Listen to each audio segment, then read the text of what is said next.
Bonjour à tous, j'espère que vous allez bien. Ça fait longtemps que j'ai pas fait une vidéo sur la partie web ou bien sur la partie Amazon. Aujourd'hui, je vais vous faire une introduction sur DevOps. On entend toujours en fait le terme DevOps, mais on ne sait pas qu'est-ce qu'il y a exactement, c'est quoi la définition, la vraie définition et ça sert à quoi. Euh, c'est un terme qui est utilisé par les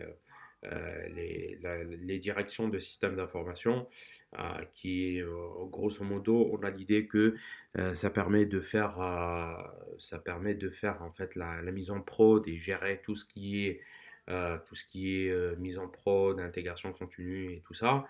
En fait, le terme, c'est un peu plus large et qui regroupe en fait trois acteurs principaux: le développeur, le testeur et l'opération, les gens de opération de système. Donc voilà, c'est un terme qui est partagé entre tous ces acteurs et qui permet en fait de faire un livrable, une version. L'objectif c'est de faire une version plus complète et de faire travailler en fait tous les acteurs. Ils seront en communication continue et ça permet en fait de garder une bonne cadence de livraison et de qualité de livraison. Surtout, on mise sur la qualité parce que ce process, ça permet dans un premier temps aux développeurs de faire des tests unitaires. Par exemple, ceux qui travaillent sur du PHP, ils vont utiliser en fait les tests unitaires PHP Unit. Et DevOps, ça commence par ça. Déjà, les premiers tests qui sont au niveau du développeur qui va faire ces tests. Et dans un deuxième temps, il y a les testeurs qui vont faire leurs tests. euh, sur l'environnement de l'intégration. Ils vont faire ce test-là, par exemple en utilisant Selenium. Ils vont utiliser en fait, ils vont s'assurer que, voilà, avec des user stories. Les user stories ici, donc il y a aussi en fait les- on valide en fait les user stories qui sont user stories qui sont plutôt définies. Ce sont des idées qui sont définies par le project manager et ce sont en fait à tester et voilà et s'assurer que ça marche très bien.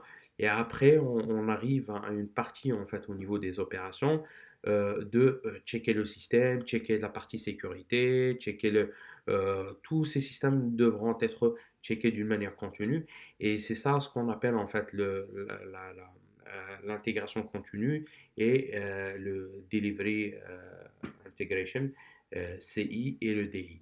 Donc voilà, pour avoir une idée générale, c'est l'interaction de tous ces acteurs, que ce soit développeur, que ce soit testeur, que ce soit opérationnel, pour assurer une bonne livraison qui va permettre euh, voilà, une livraison, une version à la fin, une version très complète euh, et de qualité.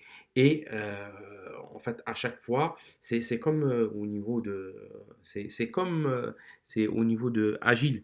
Donc, ça permet en fait, c'est dans la même optique que ça va permettre la communication entre ces différents acteurs, ça va permettre euh, enrichir la qualité de livrable et permettre de tester de nouvelles idées et d'assurer que, par exemple, en utilisant le même repository et les versions contrôle, on va s'assurer que voilà, les mêmes contenus sont partagés sur tous les niveaux, que ce soit au niveau testeur, au niveau opérationnel, au niveau développeur.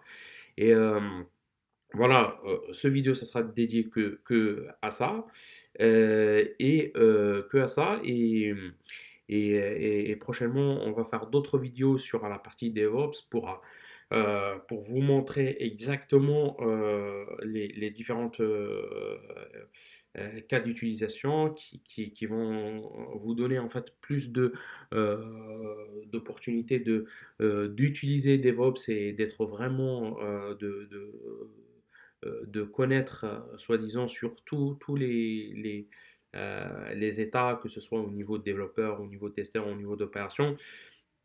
Qu'est-ce qu'on fait exactement? Quels sont les outils qu'on utilise pour ça? Et vous allez savoir en fait plus d'informations là-dessus. Donc, je vous souhaite une bonne journée et merci pour, euh, pour le suivi et n'hésitez pas en fait de s'abonner et voilà, de cliquer sur euh, la, la notification pour recevoir en fait ces nouveaux vidéos. Merci à tous, au revoir.